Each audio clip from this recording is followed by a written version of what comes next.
Hello दोस्तों, नमस्कार। स्वागत है आप सबका। तो जैसा कि हम यहाँ पर हर रोज़ करंट न्यूज़ से संबंधित जो भी जुड़ी जानकारियाँ होती हैं उनके बारे में थोड़ी चर्चाएं करते हैं। इसके साथ ही हम शिक्षक और स्टूडेंट इनसे संबंधित जो भी खबरें होती हैं उन्हें आप तक पहुँचाते हैं। तो डेली अपडेट्स के लिए आप हमारे चैनल को लाइक, सब्सक्राइब और बेल आइकन को ज़रूर प्रेस कर लें ताकि आपको इसकी नोटिफिकेशन मिल जाए, है ना। आइए सबसे पहले हम आज की न्यूज़ की बात करते हैं। तो आपको बता दें कि MTS और हवलदार पद पर भर्ती के लिए आवेदन शुरू हुए हैं। CBIC एंड CBN में हवलदार के हैं 3603 पद और MTS के पदों की संख्या भी जल्द ही जारी करेगा SSC। तो हवलदार के पद जो हैं 3603 पद, इसके लिए ऑनलाइन आवेदन जो है शुरू हो चुके हैं। जो भी इसके लिए योग्य हैं, अगर हम योग्यता की बात करें तो हाई स्कूल इसमें मांगा है, यानी कि जो भी हाई स्कूल पास हैं और 18 वर्ष से ऊपर हैं तो इस वैकेंसी में वो सभी आवेदन कर सकते हैं। ठीक, इसकी जो अंतिम तिथि है वो 30 अप्रैल है। और यहाँ पर देख लीजिए आप, इसका सारा प्रोसेस दिया हुआ है, किस तरीके से आपको जाना है, क्या करना है। इसके साथ ही 5 मार्च से 9 मई के बीच अभ्यर्थी फॉर्म में शुल्क जमा करके संशोधन भी कर सकेंगे, इसमें व्यवस्था दी हुई है। और इसके लिए कंप्यूटर बेस्ड प्रथम प्रश्न पत्र की परीक्षा जुलाई माह में प्रस्तावित है और दूसरे प्रश्न पत्र की तिथि जल्द ही घोषित की जाएगी। MTS के पदों की संख्या अभी घोषित नहीं हुई है। वहीं हवलदार का जो पद है वो 3603 पदों के लिए भर्ती होगी। ठीक, अब आते हैं अगली न्यूज़ पर। अगली न्यूज़ की बात करें तो रेलवे में कर्मचारियों के 3 लाख से अधिक पद खाली हैं। ऐसा रेल मंत्रालय ने राज्यसभा में भाजपा सांसद सुशील कुमार मोदी के सवाल के जवाब में जानकारी दी है। और 25,000 से अधिक पद अधिकारियों के खाली हैं। 80% से अधिक खाली पद जो है रेल संस्था से जुड़े हुए हैं। यहाँ पर आप देख रहे हैं, ये यहाँ कहा गया है कि उत्तर रेलवे में सबसे ज़्यादा रिक्तियाँ हैं और रिक्तियों की स्थिति 1 दशक से कायम है, यानी कि अभी तक वह पूरी भरी नहीं गई है। इसके बाद आगे हम बात करते हैं अगली न्यूज़ की। तो भर्ती परीक्षा का परिणाम घोषित करने पर रोक और सचिव परीक्षा नियामक प्राधिकारी को तलब किया गया। तो अगर हम यहाँ जिस परिणाम की बात कर रहे हैं कि कौन सी भर्ती परीक्षा का परिणाम है, तो ये जो है असिस्टेंट प्रोफेसर पद की लिखित परीक्षा रसायन विज्ञान की 30 अक्टूबर 2021 को जारी उत्तर कुंजी में 6 प्रश्नों के उत्तर पर आपत्ति की गई थी। कहा गया कि लिखित परीक्षा में 100 प्रश्न पूछे गए थे, जिनमें 30 प्रश्न सामान्य अध्ययन के और 70 प्रश्न उनके विषय के थे, यानी कि रसायन विज्ञान के। आयोग प्रश्न पत्र में गलती को स्वीकारते हुए पहले ही 2 प्रश्नों को डिलीट कर चुका है और कोर्ट ने याचिका पर पहले ही आयोग को जवाब दाखिल करने के निर्देश दिए हैं।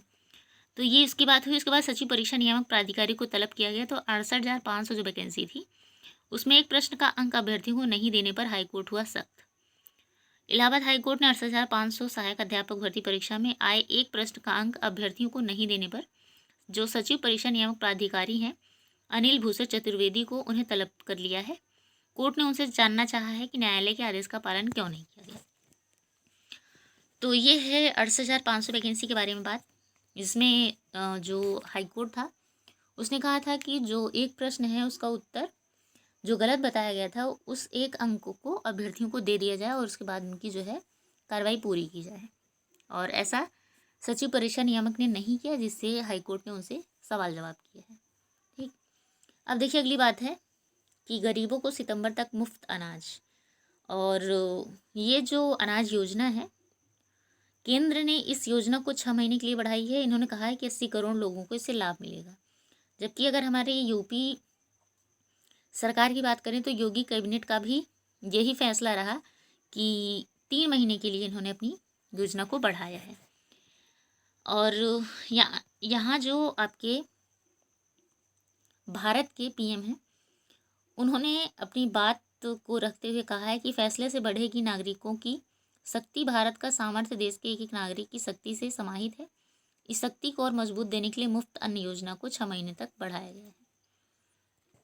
इसमें प्रति व्यक्ति को 5 किलो अनाज हर महीने मिलेगा। और यहाँ पर अगर बात करें हमारे प्रदेश की, यानी कि उत्तर प्रदेश की, तो इसमें योगी सरकार ने फैसला लिया है कि यहाँ पर 3 महीने के लिए इस योजना को बढ़ाया जा रहा है। और इन्होंने कहा है कि दाल, तेल और नमक भी मिलता रहेगा। तो ये है इनकी सबकी योजनाएं। आपको नौकरी से कोई मतलब नहीं है, आप बस लाभ लीजिए, राशन उठाइए और आराम से खाइए पिए मौज करिए। ठीक, अगले न्यूज़ की बात करें तो यही एक न्यूज़ है कि आपको पता होगा कि जो है 25 तारीख को योगी ने शपथ ग्रहण किया और मुख्यमंत्री योगी आदित्यनाथ ने दूसरे कार्यकाल की पहली बैठक जो है 26 तारीख को किया। तो उन्होंने यूपी में जून तक मुफ्त राशन बांटना है।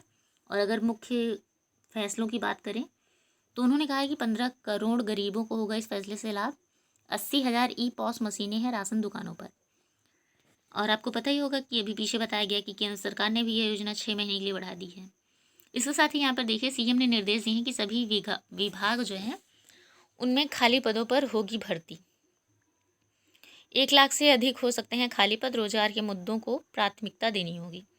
तो मुख्यमंत्री योगी आदित्यनाथ ने शनिवार को बड़ा फैसला लेते हुए कहा कि सरकारी महकमों में जो खाली पद हैं उन पर भर्ती की प्रक्रिया को तेजी से पूरा किया जाए।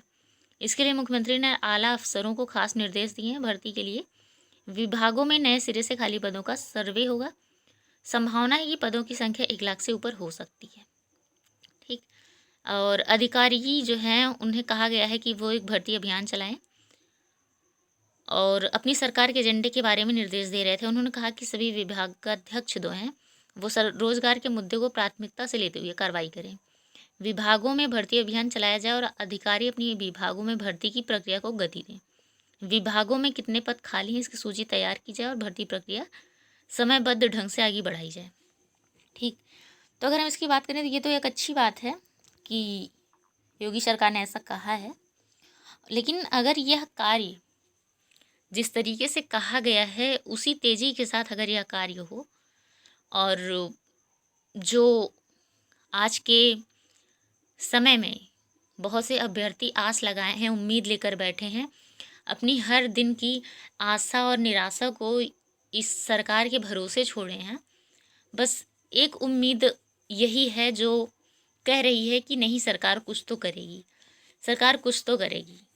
हालांकि इन्होंने बैठक में फैसला भी लिया कि हाँ ऐसा होना चाहिए, ऐसा होगा, ये एक अच्छी बात है। लेकिन अगर ये सरकार इस परिणाम को, इसमें कुछ अपना जो भी अहम ढंग है, अहम तरीका है, जो अधिकारी हैं वो अगर अपनी कार्य में तेज़ी लाएं तो शायद इसमें कुछ हो सकता है। हालांकि ज़रूरतें बहुत हैं, जितना इस देश को ज़रूरत है उतना ही विभागों में लोगों की भी ज़रूरत है। बस ये जो देरी है वह अभ्यर्थियों से सही नहीं जाती है। यह शायद हमारे सरकार और हमारे अधिकारियों को पता नहीं है। और अगर पता भी है, अगर वो कभी इस गम से गुजरे हों तो शायद वो इस गम को भूल चुके हैं, शायद इसलिए उन्हें और नहीं पता है। खैर, ये सब सरकार और अधिकारी मिलकर अपना कार्य करेंगे। आगे आइए हम अगली न्यूज़ पर चलते हैं। तो वही बात है कि अफसरों को सौंपा 100 दिन के कामकाज का एजेंडा और रिक्तियों की जल्द भर्ती के भी निर्देश दिए हैं। उन्होंने कहा है कि प्रदेश को देश की नंबर 1 अर्थव्यवस्था व सरकारी कामकाज को और प्रभावी बनाने के लिए बात की। इसके साथ ही उन्होंने कहा है कि अब हर ग्राम पंचायत में लगेगी ग्राम चौपाल और नंबर 1 की अर्थव्यवस्था के लिए 10 प्राथमिक सेक्टर तय करेंगे काम।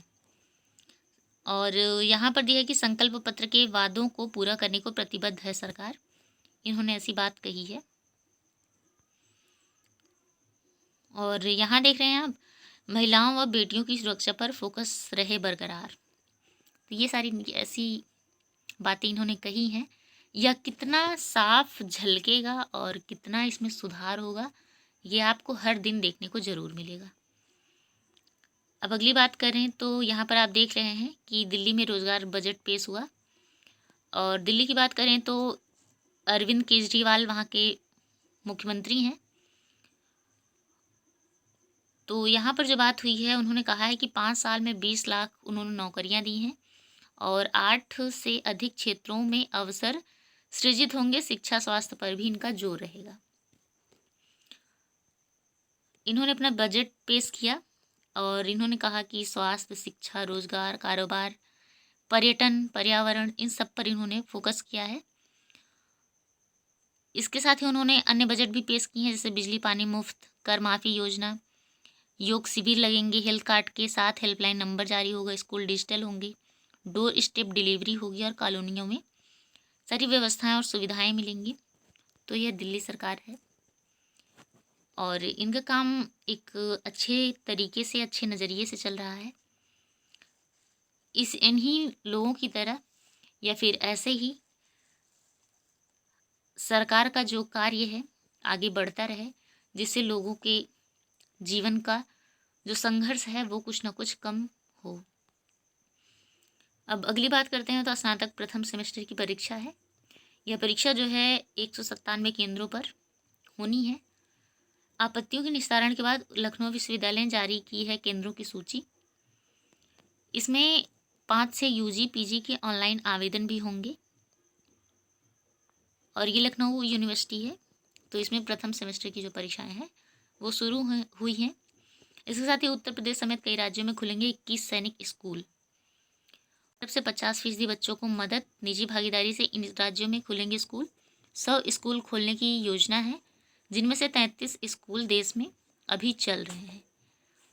तो इससे होगा क्या, तो भविष्य के लिए बेहतर मौके देना इनका मकसद है ना।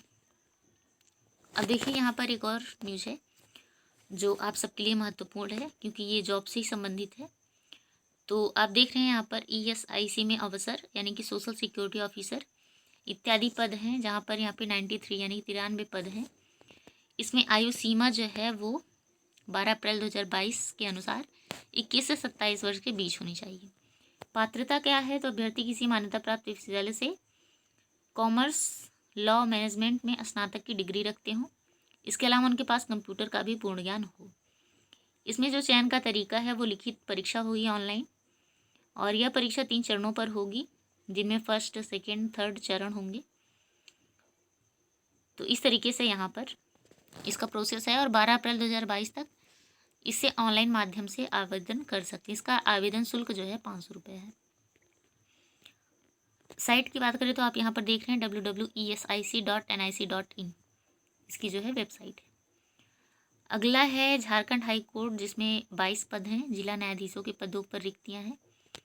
आयु सीमा इसमें 31 जनवरी 2022 को अधिकतम आयु 45 वर्ष, और SC/ST में छूट भी दी गई है। इसमें पात्रता क्या है, तो पात्रता की बात करें अगर, यह मान्यता प्राप्त विश्वविद्यालय में से लॉ ग्रेजुएशन किया हो, अधिवक्ता एक्ट 1961 के अनुसार अधिवक्ता के रूप में भर्ती होने के योग्य व्यक्ति हो।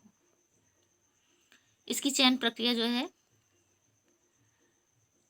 प्री एंड मेंस, लिखित परीक्षा, साक्षात्कार के लिए उपस्थित होना है। इसके अलावा अभ्यर्थी अपने सभी पात्रता मानदंडों को पूरा करते हों। इन सभी परीक्षाओं में शामिल होने वाले उम्मीदवारों के डॉक्यूमेंट्स का वेरिफिकेशन भी किया जाएगा। आवेदन की जो अंतिम तारीख है वो 18 अप्रैल 2022 है। इस साथ ही ऑनलाइन माध्यम से या आवेदन जो है किया जाएगा। इसकी जो फीस है वो 1000 रुपये है। ठीक। और अगली न्यूज़ है बिहार लोक सेवा आयोग की, यानी कि बिहार में ये वैकेंसी आई है। 40,506 पद हैं। हेड टीचर के विभिन्न पदों पर आवेदन के मौके मिले हैं। आयु सीमा इसमें जो है अधिकतम 60 वर्ष, और आयु की गणना 1 अगस्त 2021 के अनुसार। पात्रता की अगर बात करें तो उम्मीदवार किसी मान्यता प्राप्त विश्वविद्यालय से कम 50% अंकों के साथ स्नातक उत्तीर्ण हो। इसके अलावा DLED, BT, BEd, BAed, BMCEd, BLEd उत्तीर्ण हो। चयन प्रक्रिया की बात करें तो यहाँ पर भी लिखित परीक्षा होगी। यह लिखित परीक्षा जो है 150 प्रश्नों की हुई, जिसमें बहुविकल्पीय प्रश्न है। इसमें सामान्य अध्ययन 75 अंक और DLED के 75 अंक का होगा। इसमें माइनस मार्किंग भी है 0.25। सामान्य वर्ग के लिए 40% एवं SC/ST के लिए 34% न्यूनतम अर्हता प्राप्त करना अनिवार्य है। आवेदन की अंतिम तारीख 22 अप्रैल 2022 है। अगर ऑनलाइन आवेदन करने की बात करें तो www.bpsc.bis.nic.in। फीस की बात करें तो 750 रुपये है। ठीक। तो ये हुई आज की बात। इसके साथ ही हम इसके बारे में जो है थोड़ा विस्तार से अगली वीडियो में बात करेंगे, आपको उसमें कैसे क्या करना है। आप उस वीडियो को ज़रूर देखिएगा। तो आज के लिए बस इतना ही। आप सबको धन्यवाद।